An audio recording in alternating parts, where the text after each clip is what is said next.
Ethan! Oh my God, are you okay? What happened? Just a con went south. I guess the mark took it out of my face and my ribs. Well, you're lucky that's all that happened.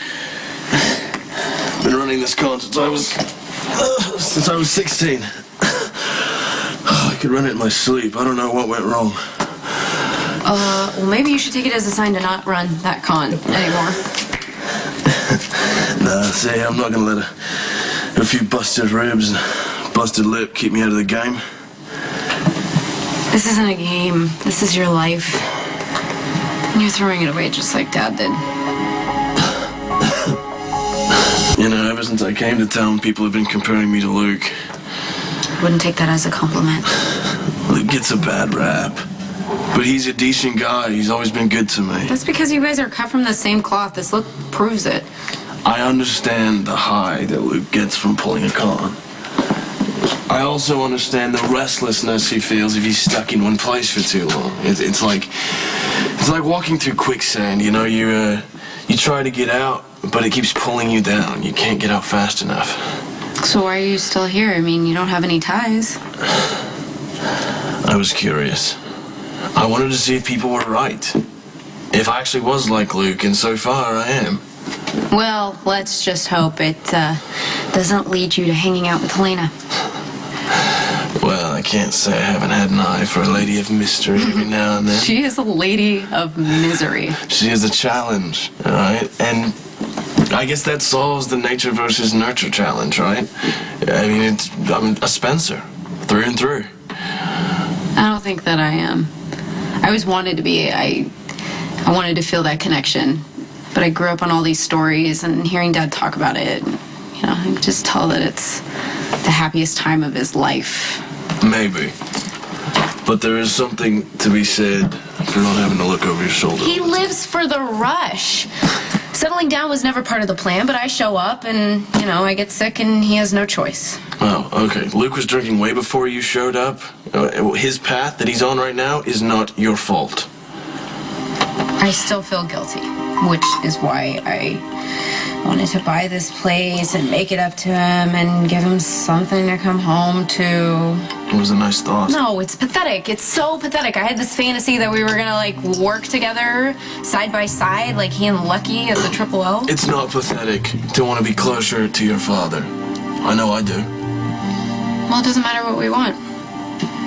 He made his choice and it wasn't us. Wind up about something, there's no changing it, so I don't know why I thought that I would get through to him. There's no harm in trying. I wanted to buy this place to give him a reason to come home, but all it would do is remind him of the disaster that his life has become. I just hope that the same thing doesn't happen to Lucky. Lucky's in a completely different situation. No, I know not. you're worried about him. Of course I'm worried about him. He's on drugs again. Did you know that? I mean, you weren't here the last time that it happened. You don't know the hell that he had to go through to come out of it.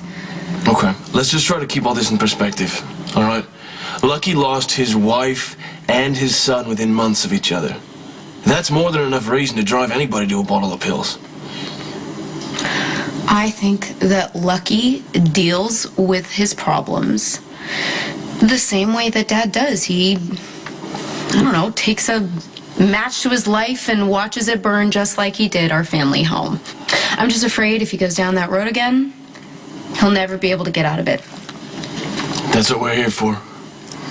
Well, according to him, there's nothing we can do. And maybe we could have at first, but now we're all so damaged, so. This is the legacy Dad left behind. I hope he is proud. Thank you. Not that it'll help. You look like hell. I'm trying to fit in with the decor. I can't believe I ever thought I could make this place pretty. Are you thinking about selling? Selling would make things final, and I wouldn't have that relationship with Dad, but I can't keep living my life like this. I need to move on, so selling makes the most sense. Well, you know, being the kind, caring, self-sacrificing brother that I am, I would be willing to buy the place off you. Or maybe just manage it if I can't cobble together enough cash to cover the cost of the... Oh, really? Really? So by managing it, you mean paying off the gaming commission to look the other way so you can keep playing high-stakes poker in the background? Well, yeah. And you get a cut. Come on, it could be a very lucrative partnership. Oh, totally. Totally. Yeah. Except for the fact that all the money would go to your hospital bills. Oh, come on, I had one off night. You are a glutton for punishment. No, I've been called worse things, if you can believe that. Wow. I think it would be good for everyone if I got this place out from all of us. Sorry. No worries. You are all out of favors, Maxie. Maxie's disappeared and there's another fitting scheduled. And you're calling me because? Well, I don't have time for a learning curve. You know what I expect? Make it happen. Okay. What was that about?